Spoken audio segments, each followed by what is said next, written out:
Donc Mélenchon, lui, il a eu une tentation populiste à l'italienne, on le voit, et il s'est fait taper sur les doigts. Il a subi le même sort que Marine Le Pen, dès lors qu'il faisait du populisme, même tarif, perquisition violente, où on le trouve au plumard avec... c'est comme ça qu'on a compris sa petite vie de couple. On a vu qu'il avait un bel appartement bobo, assez loin de la classe ouvrière et de la condition ouvrière, mais bon, ça, on le savait déjà, il avait été quand même 2 fois sénateur, plus secrétaire d'État. Et surtout, on voit que d'un seul coup, on lui remonte les bretelles sur ses comptes de campagne.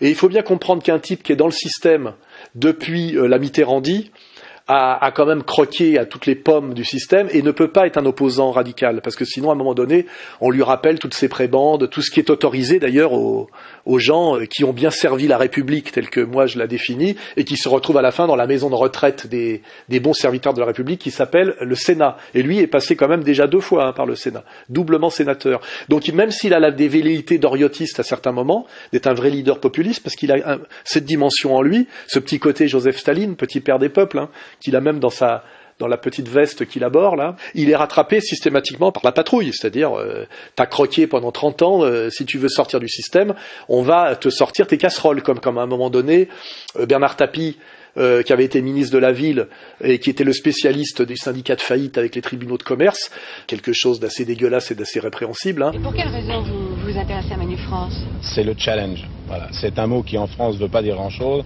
parce qu'on a oublié qu'il existait. Dès lors qu'il a voulu se mettre à son compte et rêver de présidence de la République, ils l'ont mis dans le champ de mine de la justice. Il n'en est jamais sorti depuis. Et c'est ce qui pend au nez d'un Mélenchon si jamais il voulait aller au bout, je dirais, de sa logique révolutionnaire et anti-système. Donc, résultat des courses, il a été rappelé à l'ordre. Le Grand Orient a menacé de le virer, et puis maintenant a bien dit qu'il était redevenu un bon républicain. On l'a un peu lâché sur ses histoires de comptes de campagne, et maintenant il est revenu donc dans le système, ce qui d'ailleurs fait qu'il n'est pas très haut dans les sondages au niveau des européennes, parce que finalement l'électeur ressent ce genre de truc, mais par contre il a un rôle à jouer qu'on a compris nous, et d'ailleurs que nous a très bien exprimé Xavier de Faits et Documents, qui lui a les documents, c'est très important, les documents. C'est-à-dire qu'il est mandaté pour aller à la 6e République. Les élites mondialistes ont toujours détesté la 5e République parce que c'est un système qui est dangereux. Pourquoi il est dangereux ? Parce qu'on élit un monarque républicain, en quelque sorte, ce qu'ils appellent un monarque républicain.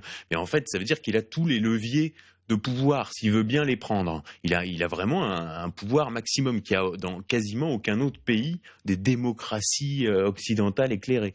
Et donc là, on voit se dessiner une récupération des gilets jaunes par les mouvements d'extrême gauche pour les faire coller à la 6e République citoyenne de Mélenchon, où on fera croire que les gens participent à un processus constituant dans la tradition révolutionnaire et ainsi de suite.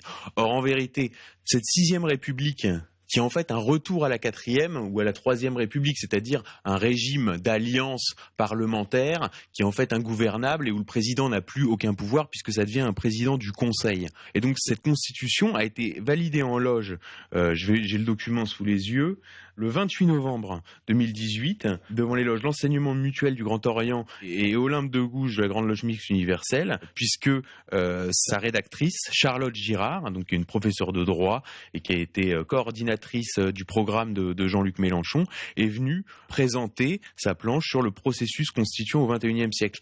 La vraie inquiétude du pouvoir profond, c'est que suite à la crise des Gilets jaunes et incarnée par les Gilets jaunes, il y ait des élections présidentielles, même peut-être anticipé, et que émerge un candidat populaire et populiste qui, dans une tradition, on va dire bonapartiste française et plus largement césariste, accède au pouvoir et fasse réellement des réformes profondes, notamment d'ailleurs en instaurant, pour légitimer son pouvoir et la modification des institutions, recours au RIC, ce qui serait assez logique. Donc, le pouvoir profond, qui est tout sauf idiot, veut détruire en fait le pouvoir présidentiel, donc sortir de la 5e République.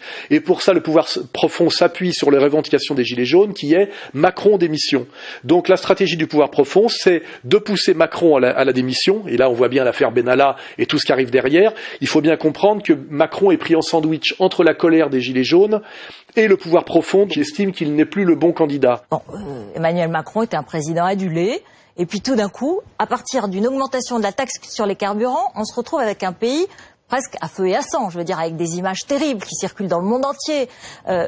Qu'est-ce qui n'a pas marché? Ou est-ce que vous n'avez rien vu? Qui n'a rien vu? Est-ce que c'est ces équipes trop jeunes, trop technocratiques? Est-ce que c'est un manque d'empathie du président? Qu'est-ce qui s'est passé? Donc, le pouvoir profond se dit, on va pousser Macron dehors parce que finalement ce n'est plus le bon candidat, il tient tête, il est toujours pas allé en Israël, il tient tête un peu, il est traité de jésuite par le pouvoir maçonnique, finalement il a dit, comme il a bien dit, Benalla c'est moi, venez me chercher. Donc là on est en train de venir le chercher, donc il est un peu déstabilisé, on voit bien qu'il est un peu dans son bunker et qu'il a des démissions en chaîne et qu'il n'arrive pas à retrouver des ministres importants aux postes les plus importants, notamment ministre de l'Intérieur, il n'a que Castaner, ce qui est quand même pas grand-chose. Et donc, si on le poussait à un moment donné à la démission, l'intérêt, ça serait de faire tomber à la fois Macron et la Ve République. Et c'est là que Mélenchon pourrait rentrer en scène, et c'est la négociation qu'il a eue avec le système et le pouvoir profond. Tu ne seras pas un leader populiste de premier plan, mais tu seras celui qui portera la Sixième République. Voilà, au bout de 25 réformes de la Constitution sans consultation populaire, on pourrait imaginer que le peuple s'y mette lui-même. Et c'est là que Chouard, effectivement, est utile. C'est-à-dire que on va lancer, grâce aux ateliers constituants, un grand débat sur la sortie de la Ve République, et comme par hasard, va sortir du chapeau la Sixième République qui est déjà entièrement écrite dans les loges, et Chouard aura été l'idiot utile de ce tour de passe-passe. Je rappelle que c'est un prof qui est...